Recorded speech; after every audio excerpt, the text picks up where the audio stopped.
Well, Geeta, right behind me, that's the court complex here in South Delhi, where the trial is taking place of the 5 men you mentioned accused of the gang rape and murder of the young woman last December.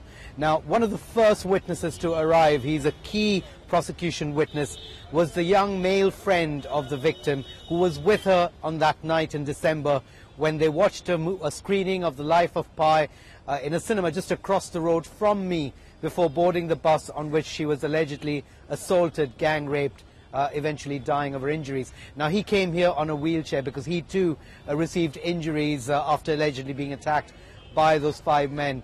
Now, we understand that some of the other witnesses who will appear today are some of the first eyewitnesses on the scene who were able to help the young couple before the police arrived and they were taken to hospital.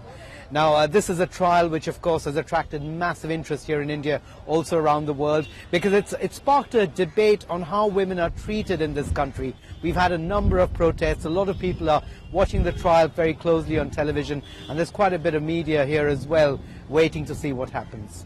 Is there confidence that the trial will be conducted fairly? Well, Geeta, this is a special fast-track court, one of 6 that was set up by the government to exclusively deal with rape cases. There's a lot of pressure on the government and indeed on the judiciary to speed up the process. And yes, there are some people who've questioned whether that will in some way compromise the trial itself. But by and large, the prosecution is very confident that it has a very strong case. Among the 80 witnesses who will testify will be doctors who treated the young woman here in Delhi.